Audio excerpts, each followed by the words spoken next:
Well, hello everyone and welcome. My name's Amanda Poole Walsh. I'm the founder of Astrology Hub and I am here with the Merlin, Rick Levine, and we're here together for the Cosmic Connection. And this week's topic is all around June. So we're going to go through June forecast, get Rick's thoughts on what we can look for from an astrological perspective. And Rick, it is a pleasure to be here with you again. Thank you so much for joining us. Well, it's always a pleasure to be here, and for the benefit of those who are watching, before we went on mic, the question was, do we have enough to talk about for an hour talking about June? Then I said we could talk about June probably for the rest of the year.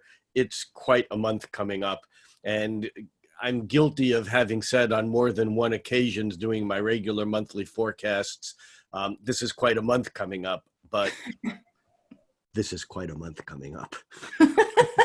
So Rick, we've had quite a month, several months Oh this my year. God. It's like, So compare this quite a month to like March, or I mean, where does it fall in the hierarchy of quite months? well, the whole thing about creating measuring systems and hierarchies is you need some sort of metric. Right. And, and there's a thing in science called magnitude of scale. So you have something at, let's say on a scale of 1 to 10, you have a 3, and then you have a 5, and then things get interesting and you have a 7, and then you have a 9, and then you have a 36,000. What is that? And so we are in a year where we've had multiple 36,000s in a row. And how do you compare them? I think the only way to compare those changes in magnitude, rather than just kind of geometric changes, are with perspective. So I'm sorry, I cannot quantify or answer your question other than hold on to your hats. Okay. So tell us why. Why are you saying that? Well, look, I mean, first of all, not to be redundant or to backtrack, but we are in a Saturn-Pluto conjunction all year, even though there are technical astrologers who would say it's done, it's in the past. It's the undertone, it's like if you think of the Beatles, this is Paul McCartney playing the bass, and although you don't always notice it, it's almost like the bass melody, not just a note, is actually running the show. But for us listening to it, we don't necessarily hear that, and so that's where we start. And then we sweep through, of course, all of the global events that have been going on. And we add to that this incredible retrograde season that we've entered. The fact that Saturn has tipped into Aquarius, which is like a bit of foreshadowing, because we've been in this Capricorn condensation, if you will, with the South Node and Jupiter and Saturn and Pluto and other faster moving planets running through that area. And Saturn's kind of tipped into Aquarius, but it's retrograding back to Capricorn. But that's there. And on top of that, we have this very powerful, only once every 13-year conjunction of Jupiter and Pluto that we had the first hit of that a month ago. And now we're getting the second hit of that this month as Pluto is retrograding, but Jupiter's retrograding faster than Pluto. And so they meet again before Jupiter turns direct, and they meet for the third and final time in November. So this is a turning point in that much larger issue. And if that weren't enough, well, into this entire mix of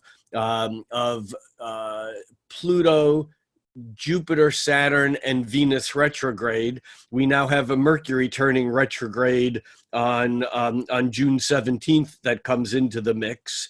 And so that just stirs up another bit of this retrograde strangeness.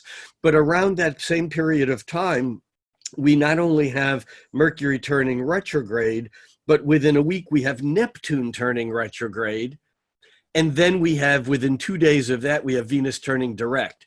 So the problem here is that there are crazy large tide pools that are swirling around in different directions.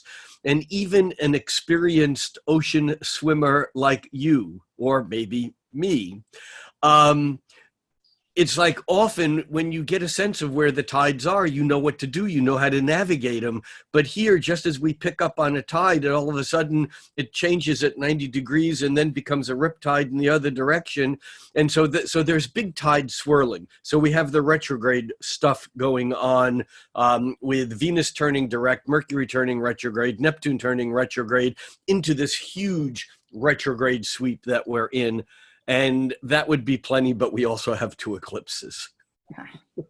And one of those eclipses is an incredibly rare, they're both powerful eclipses. I've looked at both of them now. And it's actually, normally eclipses come in pairs and occasionally they come in threes. This is a 3, which means that we have an eclipse. We have a full moon eclipse, a Sagittarius full moon eclipse on June 5th. And then we have a Cancer new moon eclipse, which is a total eclipse, but it's a particular type of total eclipse called an annular eclipse. I'll come back to that in just a moment. But the special thing about that eclipse is less that it's an annular eclipse. It's more than that it occurs within a few hours of the summer solstice here in the north, the winter solstice for those down under. And so we have the sun moving into the sign of Cancer, which is the beginning of the summer solstice in the north. And that occurs at 2:43 p.m. Pacific time. So that would be 5:43 Eastern time in the United States. And it's the same day at 11:41 p.m., just 9 hours later, that we have this eclipse of a total eclipse of the sun. But eclipses of the sun, and I've experienced 2 total eclipses, and I experienced a 3rd total eclipse just 6 months ago in Singapore. It was the day after Christmas. And it was like this one, it was an annular eclipse. And what that means is that, you've heard of the supermoon, right? When there's a full moon close to the earth and it's like, my God, is it big? Because it's closer to earth than it normally is. That's called the perigee, when the moon is closest to the earth in its normal elliptical travels. When the moon is farthest from the earth, that's the apogee. And I always remember it as apogee away. It's an easy way to remember which is which. And so the apogee is when the moon is far away. Now, when the apogee occurs at a full moon, it's like the opposite of a supermoon. The moon actually looks smaller in the sky. And this eclipse, this solar eclipse on Christmas, I'm back to Christmas, on the first day of summer, on the summer solstice in the north, this eclipse is occurring while the moon is at its apogee, which means that at the moment of totality, the moon in front of the sun doesn't quite cover the whole sun, which it normally does during a total eclipse. It's still technically a total eclipse, but it's not quite total because, and the one that I experienced in Singapore where I was under totality, it was, the sky never got dark. I mean, in a real total eclipse, the sky gets dark, the stars come out. You can actually see at the Great American Eclipse a few years ago, we could see Venus and Mars and Jupiter during the eclipse because the sky actually gets dark. And in the annular eclipse, it doesn't. Anyhow, point being that this eclipse occurs on the solstice day. And for astrologers, the solstices and the equinoxes are the cardinal points. When we want to know where we are or where we're going, we use a compass, and the compass uses the cardinal points of north, south, east, west. The word cardinal actually comes from an old English word, which was hinge. Now, I don't understand the makings of etymology enough to know how they track where words come from, but someone smarter than I then yeah, someone smarter than I actually has figured this out. And the word cardinal comes from an English word hinge, which is an old word for hinge.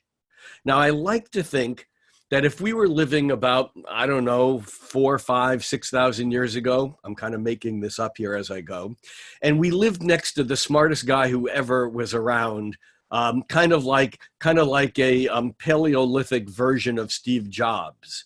He might have made this incredible invention breakthrough called the hinge.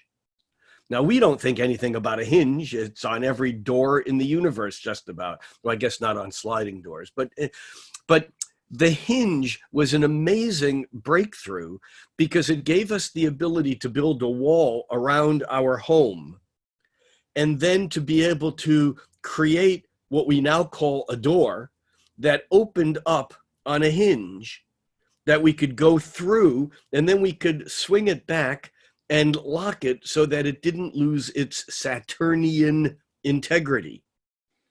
And so hinges were actually quite an important thing because they enabled us to create walls that had doors in them that kept the inside in and the outside out. Now, here's in astrology, the cardinal points, rather than north, south, east, and west, are Aries, Cancer, Libra, and Capricorn.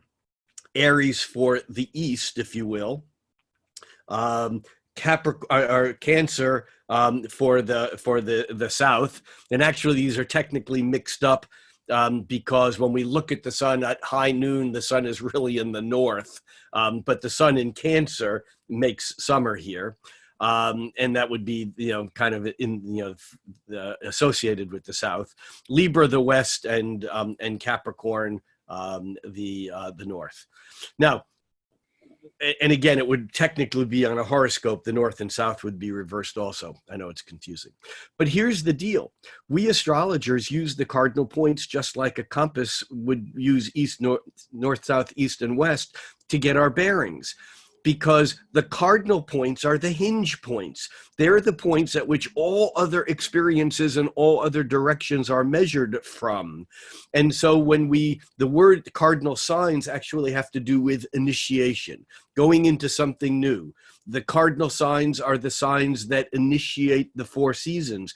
Aries initiates spring, Cancer initiates summer, again in the north, Libra initiates autumn, and Capricorn initiates winter.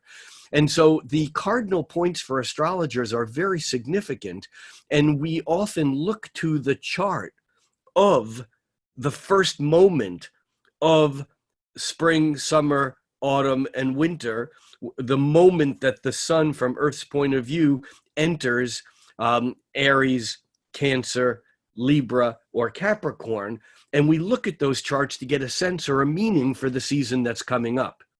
And this one has an eclipse. So it's a crazy powerful month. It's interesting that there are no outer planet transits, meaning there's no transits of Saturn, Uranus, and Neptune, to one another, which are normally the heaviest weight. But we do have the Jupiter retrograde aligning with Pluto at the end of the month on June 29th. And we also have one other thing that's quite interesting, and this stacks the energy up towards the end of the month, but we don't have to wait. We have an eclipse on the 5th, on June 5th. But at the end of the month, we also have Mars, which has been in Pisces, kind of giving us a sense of directionlessness. Mars in Pisces, I always think, is all dressed up and ready to go and doesn't know where it's going. It's like spending Friday afternoon and evening getting your clothes and your makeup and getting everything together for this amazing party. And then it's 7 o'clock and you can't find the party invitation. You don't know where it is. You'd have no one to call to find out where it is. And that's Mars in Pisces. Now, Mars in Pisces is also wonderful for its ability to use its intuition. It's the spiritual warrior, if you will, if Mars is warrior and Pisces is spiritual. But although Mars has been in Pisces for a bit, and Mars will remain in Pisces until until June 27th. Normally, this wouldn't be significant because on June 27th, Mars moves into Aries. Normally, Mars spends about 7 weeks, give or take, in each sign. When Mars turns retrograde, it does this weird thing of hanging out in the same area of the sky for almost a half a year. And so what happens is that on June 27th, Mars moves into Aries, and it doesn't leave Aries until January 7th, 2021. And between September 9th and November 13th, Mars is retrograde. But that whole period of time, virtually, Mars is in its shadow. That, give or take a few days at the beginning and ending of that whole period of time, because this retrograde occurs with Mars at 28 degrees of Aries, and it goes all the way back to like 4 degrees of Aries, or it goes back to 15 degrees of Aries. But the point here is that we are stuck in this, ready to go, this impatience. Mars in Aries is chomping at the bit. It's being in the starting gate and waiting for it to open and ready to run the race, and the damn starting gate's jammed and no one can figure out how to open it. So, welcome to June. Wow. Okay. So You asked. Yes, I asked. Very curious to know. So we have 5 planets in retrograde. At one point, there's 6 planets in retrograde, just for a couple days, right? Okay. Yeah, for about a week, I think. Mercury turns retrograde on June 17, and Venus turns direct on June 24th, but Neptune on the 22nd. So for 2 days, we have Mercury, Venus, not Mars, Jupiter, Saturn, Neptune, and Pluto. So for a few days, we have 6 planets retrograde. For the whole month, pretty much, we have 5 planets retrograde. Okay. So that's already pretty extraordinary on its own, with the backdrop of the base that we have playing for the whole year, right? Yes. So all those retrogrades is fairly extraordinary. Then we have eclipses on top of that, 3 instead of 2. Right. Only 2 of them, in the spirit of full disclosure, only 2 of them occur in June. The 3rd eclipse occurs in July, and I think we're legally prohibited from talking about that until we talk about June. I'm kidding. Exactly. We don't talk about that until the end of June. Okay. And then, but on top of that, the eclipse, the new moon eclipse, is happening at the solstice, which is another significant thing. And then we have Mars going into Aries, where Mars will be all the way through January, beginning of January of 2021. Exactly. Correct? Okay. So tell us, so when you go and there's an eclipse on the solstice, it's like, tell us why that's so wow. Like, what is wow about that? Well, 2 things. One, any eclipse, whatever is occurring on a solstice is always important.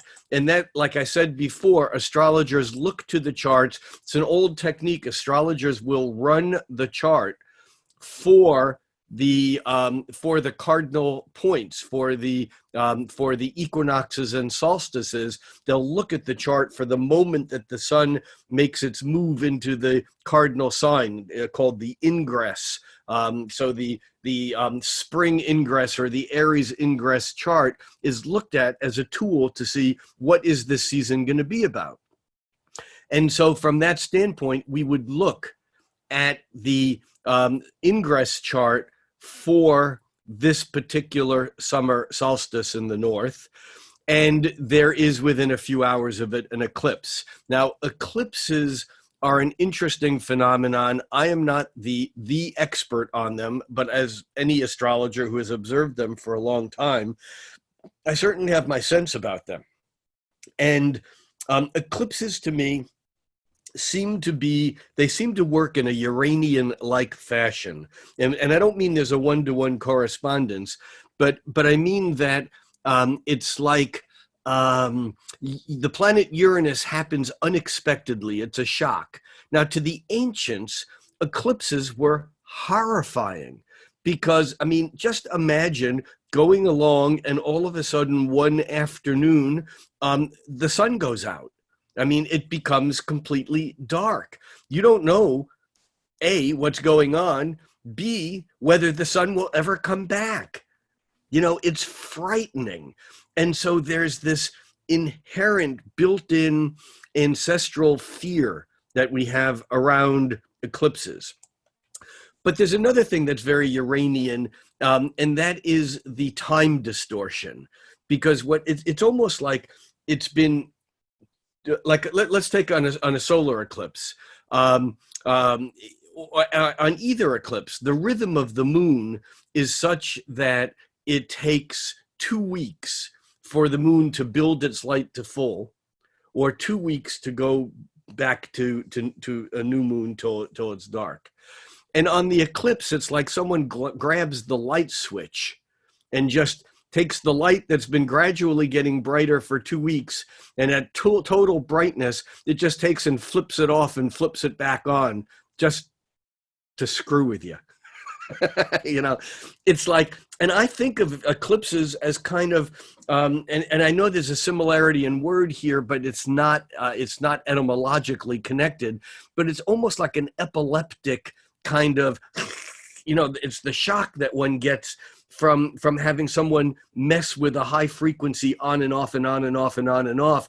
And there's something about our nervous systems that don't cope with the fact that the moon, which has spent 2 weeks getting full at a lunar eclipse, all of a sudden gets dark over the course of a couple of hours and then gets bright again. Or the sun, which is always bright, goes out.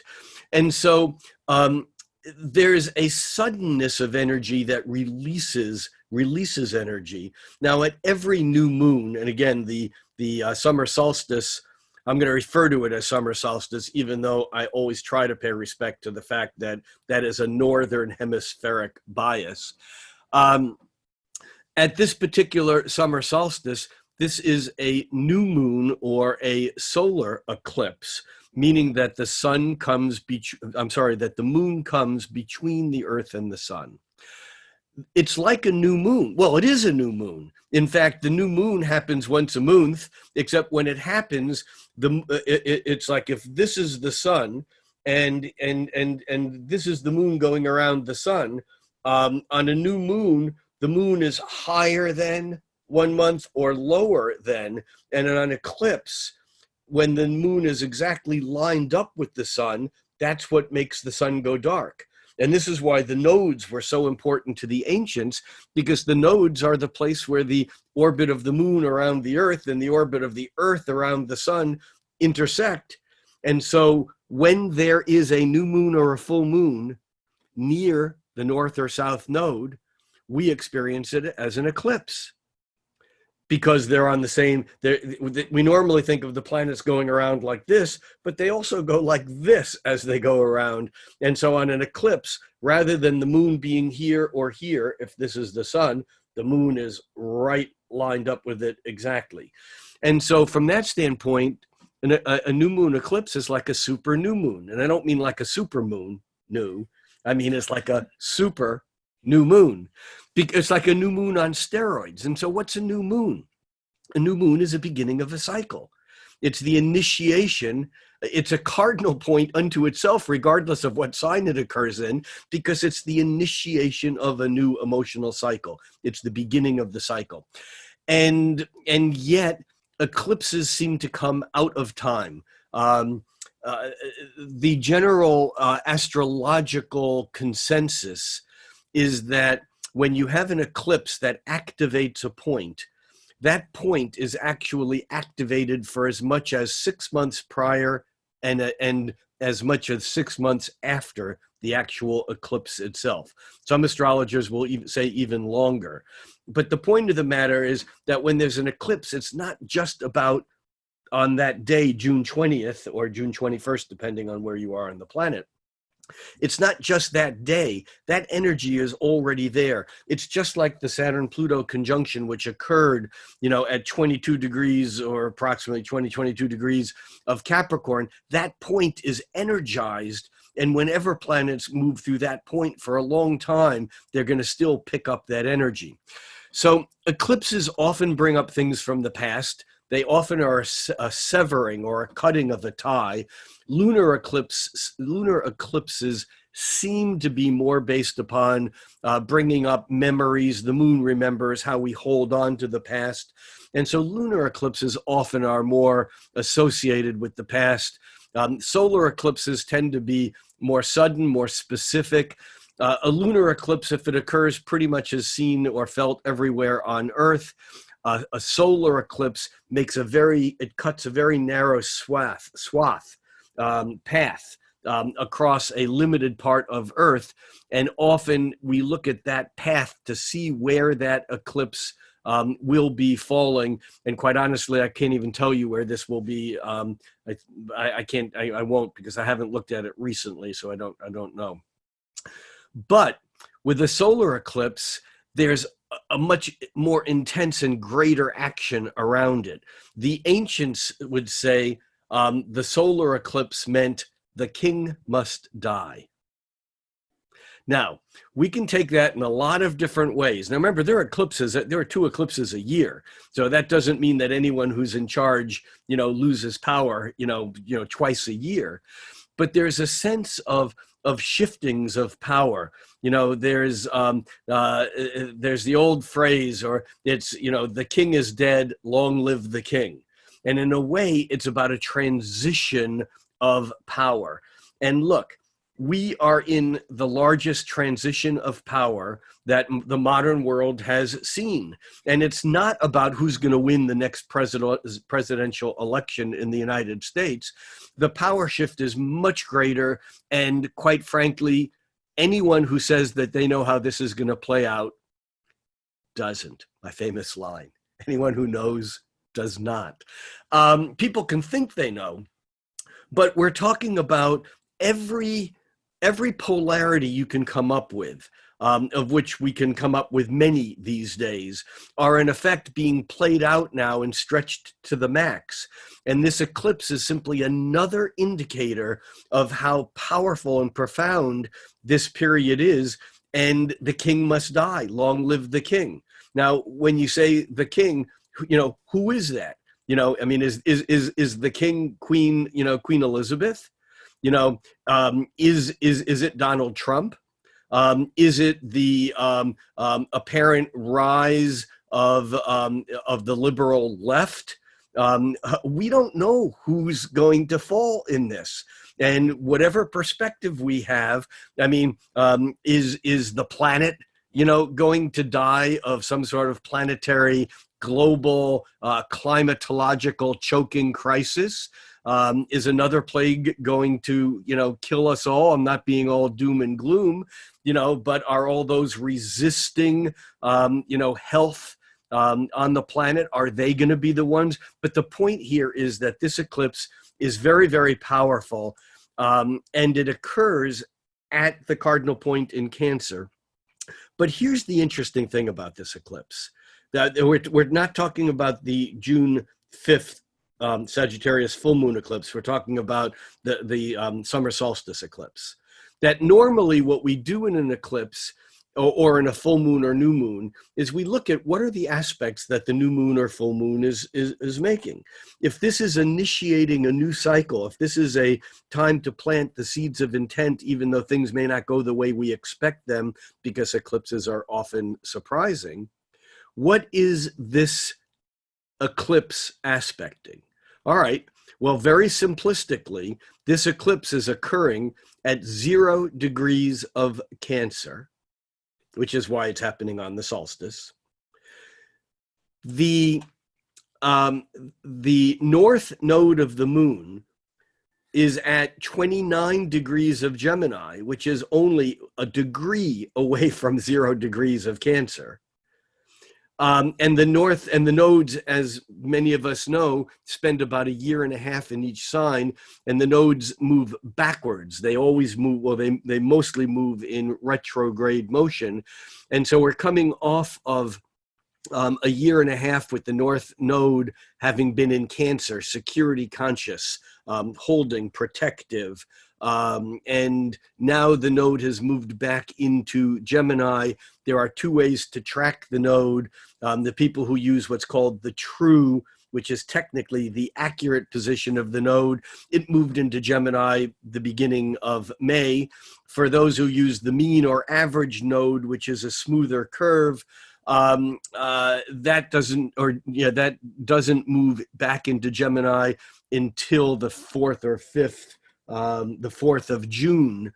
And so either way, we have the nodes very close to this eclipse, which gives it, again, more power. I mean, the nodes can be 15, 18 degrees away from an eclipse and it still be an eclipse. But this one is right on the node. And so that's significant. And then the only other aspect this is making that's exact or close, really, really close, is the fact that this eclipse at 0 degrees of Cancer is exactly 150 degrees. I say exactly, I mean, within less than a half of a degree. It's exactly 150 degrees to Saturn at 0 degrees of Aquarius. Remember, Saturn has just bipped into Aquarius, now is turning retrograde, and will move back into Capricorn next month, in July. But I think, July. But the thing is that this eclipse is what we astrologers say is partile quincunx Saturn. I know that sounds like astro geek to some people. The quincunx just means 5/12. 1/12 is 30, 5/12 is 150. Quinc is 5, Latin for 5, and unx is Latin for 12. So 5/12 is a quincunx. So this eclipse is quincunx, or we say quincunx, Saturn, and it's partile, meaning that it's at the same degree. 0 Aquarius, 0 Capricorn, or 0 Cancer for the sun and the moon. And so this is this eclipse is, I'll say it again, is partile quincunx to Saturn, which is retrograding back into Capricorn. And of course, Saturn ultimately won't catch up with, because it moves too slowly, it won't catch up to Jupiter or Pluto moving backwards. They will by the end of the month. But Jupiter and Saturn, when they turn direct, they will align up. So this whole eclipse, in some ways, is a foreshadowing to the ill adjustment. Quincunxes, like squares, are dynamic tension, conflict. Squares are creative resolution of stress. Trines are smooth and easy flowing energy. A quincunx is energy that's awkward. Ptolemy said that when two planets were quincunx, he called them inconjunct. When they were quincunx, they couldn't see one another. And so it's like a blind spot in a way, but it's there. We can't get rid of it, but we can't get it into focus. It's an irritation. Most astrologers, if you ask most astrologers what's one key word for a quincunx, most of them would say irritation or adjustment or awkward. And so it's a niggling adjustment that we keep. It's like not being able to get the radio station tuned right. We tune it, they're static. We tune it, we get it, and oh, no, now it's static on the other side. It's like we can't just get it exactly right. Interestingly enough, that 150 degree point is 0 degrees Virgo on the natural zodiac, which is about that getting that critical exacting degree. And with a quincunx, it's that kind of frustration of not being able to get it. So this eclipse is in Cancer, homeland, home, mom, nurturing, family, self-protection, self-care, fear of other things coming into our space, fear of being seen, need to care for and protect those we love. And it's quincunx to Saturn. These are the rules. This is the structure. This is the world in which you live. this is what happens if you do that. Saturn is the rules of the land. It's the statutes, of the nation state. Saturn is not the nurturing mom and dad. Well, it can be nurturing, but it's tough love. Saturn is the you can't. Saturn is the stop sign. And so we have the nurturing kind of emotionally involved seed for what is possible, bumping into the irritating fact that the structure and reality out there is not necessarily going to support or encourage this. And interestingly enough, it's at this same 0 degree in December, after Saturn retrogrades back into Capricorn, and then Saturn and Jupiter and Pluto all turn direct.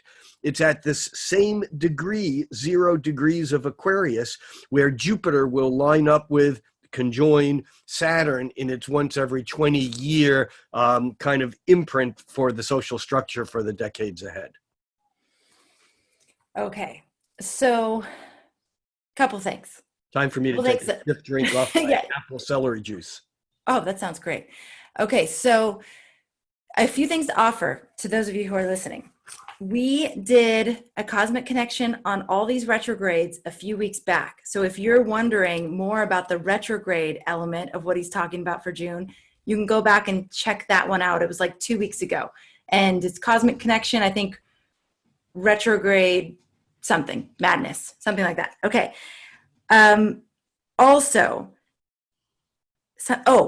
We last week talked about new moon. Rick's talking about the solstice also being a new moon and planting seeds. Last week, we talked about new moon energy and what it initiates in terms of cycles. So if you want to tune into that, you can catch that one. Good idea.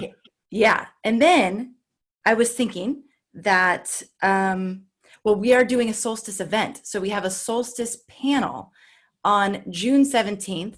That's going to be featuring 7 astrologers. And then we're doing a solstice ceremony on the actual solstice. So check out that ritual ceremony episode we did last week, why it's so important to do that. And then join us for that. It's free. So that's, if you go to astrologyhub.com/solstice, you can join us both for the panel and for the ceremony, and it's totally free. So that's, okay. I'd love to have you there too, Rick. That'd be so much fun.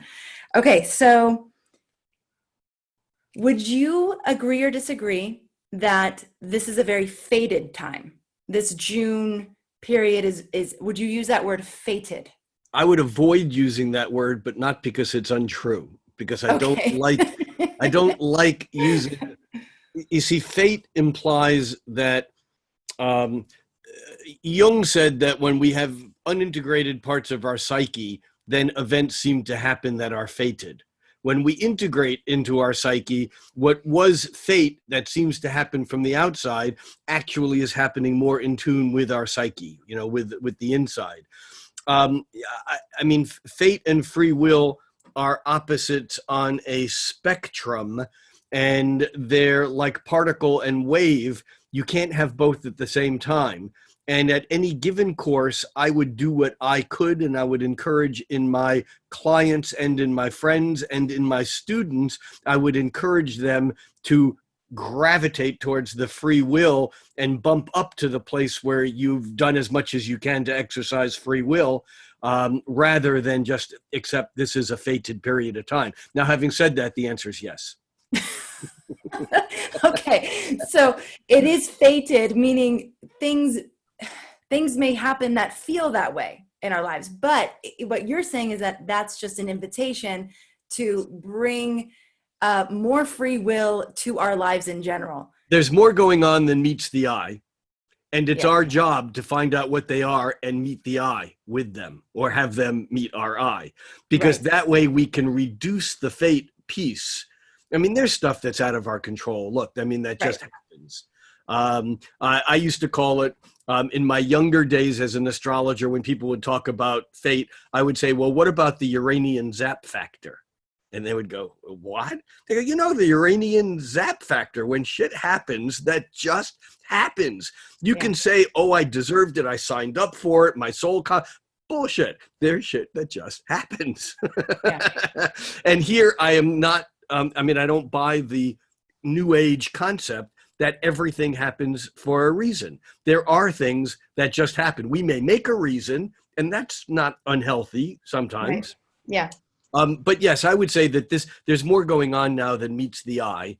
And therefore, it might seem like this is a fated period of time. But if that's true, then it's even more important now for us to exercise what I like to call the illusion of free will, exercise the illusion of free will. Why illusion? Because there's no way you can prove it. We're inside the system. I use the example of you're having a horrendous day, and you decided, you've been contemplated for a long time, you're going to take your life, and you get in your car and you head toward that edge of the cliff, and you're going and going, and as you get to the edge of the cliff, right at the edge, you stop and go, nope, I'm exercising my free will. I'm not going to do this. Is that free will, or is that also written in the program that you would have the illusion that you had the control in that moment? We don't know, but you need to exercise the illusion of free will, whether you have it or not. Otherwise, two things. One, you have no right to complain about anything ever. And two, why bother getting up in the morning? Why do anything? Because there is karma is not something that just happened in the past that creates the fate of the moment. Karma is what occurs with every breath I take, with everything I do, with every word I say or don't say. Everything has its own karmic implications. So at every given moment, I have choices to make. And if I make them, then I can increase my belief in the illusion of free will. Okay, last month I asked you to give a theme for May. Uh-oh. And you said patience. If you're going to give a theme for June, I know we talked about a lot of different things, but if you had to sum it up, what would you say?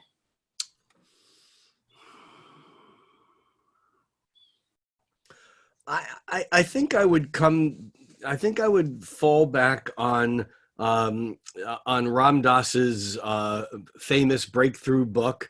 Ram Dass and I share April 6th as a birthday, different years. He had Uranus conjuncting his Aries sun, and that explained a lot of the intensity and ability of the brilliance of being in the moment. And I would say, be here now. That for this month, it's difficult. I mean, it's kind of a variation on patience, but it's different because patience is more like waiting for the right time.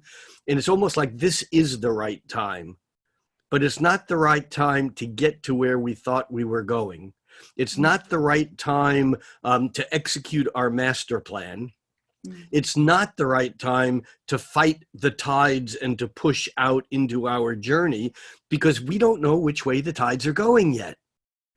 And so I think the most important thing that we can do for the month of June is to pay attention to the moment. Be here now works. I also think of Trungpa Chogyam Rinpoche's Shambhala teachings, which referred to being in the present moment as riding the razor's edge. And it's really interesting because we think, oh, be here now is so escapist. It's so easy. We don't have to worry about, but when you are in a place where you have no remembrance, in this instance, you have no remembrance of the past, no connection or attachment to the past, and no expectations and no have to, shoulds, or musts for the future, that's a very frightening place to be. And yet when you do the practices, whether it's meditation or spiritual pursuit or whatever your practices may be, it's like that razor's edge of the sharpness of the present moment almost becomes like a banister you can slide down. But if you lose your focus, sliced in two. And so I think be here now is much fiercer than it sounds, whereas patience is kind of like more Piscean and mellow and laid back. I think that there is an intensity to this month that's going to require us to watch every little change and nuance in the tidal currents as we try to figure out which way they're going to flow, so we know how to set or when to set our boat in the water and head out on our journey. So that we're not going to have any sense of resolution, of like completion, really. It's still, we're needing to be present to we need to be present to what is, without expecting to have it figured out or sorted out or know exactly what to do, which actually does sound very challenging. Yeah, oh, it is challenging. Now, obviously, I'm stating this, kind of like a caricature, like an absolute, maybe that's a better word. Obviously, if I'm going to put rice on the stove, I'm going to expect it to be done in 40 minutes. Otherwise, I'm going to be either eating hard rice or burnt rice. So I'm not kind of saying that this is like everything in life, but with the general big picture, I think that it's really difficult to get the sense of completion that we thought maybe back in February or March we might have by May. And people feeling called to take some sort of action in any direction, would you say this isn't the ideal time, and that really they should still be creating their plan or I would creating say their it depends strategy? on what the action is. If it's a good action, there's never a bad time to take it. Mm. And that's also overstated, of course, but no, I don't think that this is about being inactive. I think it's about just having the awareness that things could yet change and to be open to the possibility. We talked last week or the week before, about the necessity to not just having an open mind, but to looking at those places where you have the most basic and fundamental foundational assumptions that are true, and to play the what if game. What if? Fill it in as you will, and pick something that's frightening to you. Because in a way, it's those kinds of things that will throw us off course the most. And so I don't think it's totally about inaction.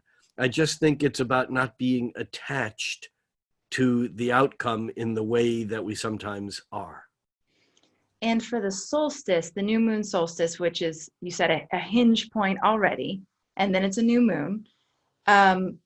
What do you think we're initiating? I mean, because you said it's going to be awkward, like there isn't a whole lot of clarity, but what is this next wave of energy that we're initiating? Well, it's certainly setting up the tone for the planets to move direct, and they will do that in a great sweep, like they went retrograde this time because there's so many clustered together. It's the Mars moving into Aries and not getting anywhere.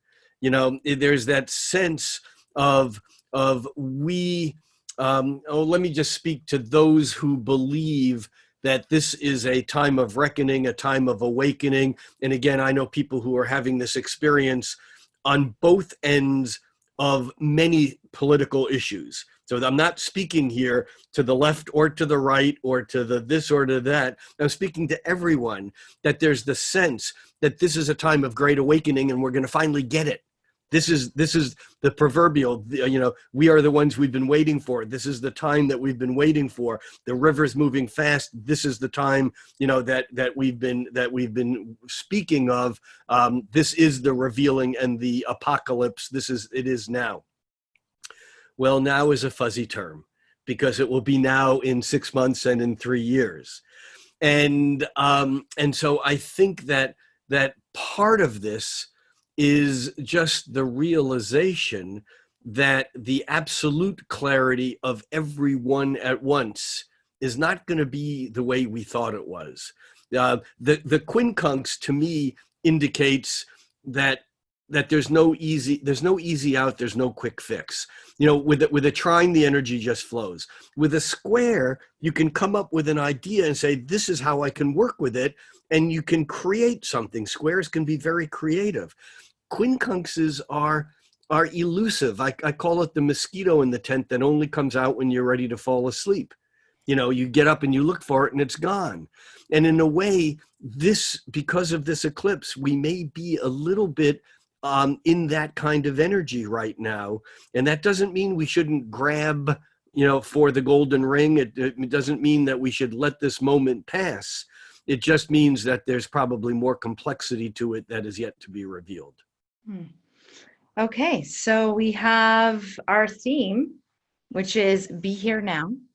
We have lots of different shifting tides of energy. We have unexpected events, potentially things that we didn't anticipate coming through. We also have an opportunity to bring our even if it's an illusion, our illusion of free will to the table. And that brings me back to the word we talked about several weeks ago, which is desire, which is following that desire, whatever that desire is. Especially since Venus is turning direct. Right. Exactly. Yeah. Okay. Well, we have some tools also to work with this. I mean, we have some supportive aspects from Mars. Mars on mid-June makes a sextile with Pluto. In fact, it makes a sextile with Pluto, then Jupiter, and then as it moves into Aries with Saturn, this is giving us some direction. I'm not saying we're totally lost and directionless, but we may end up thinking that we're going to make more progress than we actually do. And so it's important to accept the disillusionment of what we don't accomplish and not let that drag us down, but instead inspire us to do more. We have some support for doing things, though. Okay. Thank you. Here we go. If you were to compare June, I'm still trying to eke this out of you. If you just had to compare June to May, would you say June is like a ramp up of energy or similar? Like, how would you compare the two? I would say, you're going to hate me for this. I would say that if you photographed the northern United States from a satellite, you could not find a border between the United States and Canada because there's really no such thing. It's just man-made. Mm-hmm. And I would say the same between May and June, that the border between them is arbitrary. There may be more of a border between Gemini and Cancer, which is around the eclipse period of time. And I think that will ramp things up. But I think that May, June together is kind of like one landmass from space right now. Okay.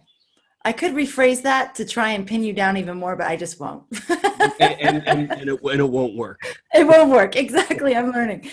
Okay, everybody. Thank you so much for being here. I hope that you enjoyed this segment of the Cosmic Connection.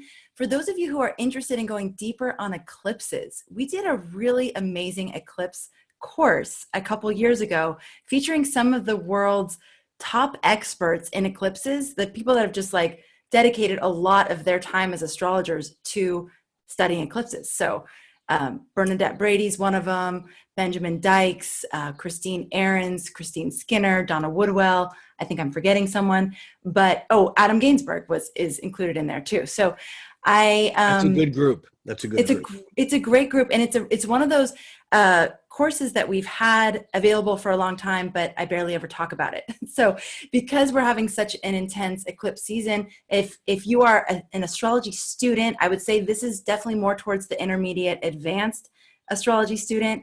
You can check out that class. Just go to our website, and under courses, you'll see Eclipse Mastery. So check that out. We have that free event coming up for the solstice featuring 7 different astrologers. We're going to be doing a panel talking about the solstice eclipse energy, also their take on what we can expect for the rest of the year. That's astrologyhub.com/solstice. That's also where you'll get more information about the ceremony we're going to be doing together with as many of you as possible. Normally that's just for our inner circle members, but we're opening up to everybody because this is such a big, important event. And we have found great empowerment in gathering together on these key astrological moments. So the last ceremony we did was for the Saturn-Pluto conjunction in Capricorn on January 12th. And I don't know if any of you were there, but I know for myself, there's this moment of like, okay, I'm ready for whatever's coming. I don't know what's coming, but I'm ready. I know what it means astrologically. I'm here to meet it with conscious awareness, and here I am. So I was not there. I was on an island in the Gulf of Thailand with no electricity. wow. That sounds kind of fun. You left off one important thing. Ah, And that is the event that will be here next Thursday. Same bat time, same bat channel for the Cosmic Connection. of course. And I wasn't done. And of course, that is now this is our new this is our new date time. So on Thursdays at 4 o'clock Pacific, 7 o'clock Eastern. Sometimes it's off by a few minutes if there's any tech issues because we're doing this live. But we will be back next Thursday for your Cosmic Connection. Anything else you want to say, Rick, before we close up? I'm good. People know that they can find my dailies on Instagram. Love them. Thank you at Rick Levine Astrologer, and that's it. See you next week. Check those out, you guys. Those are awesome, Rick. They're so well done. I look forward to checking out your daily on Instagram every day. I love when it pops up. It's like these are so good. So that's Rick's Instagram channel. So thanks everybody for being here with us. It's such a pleasure, and we will see you again next week for the Cosmic Connection. Take care.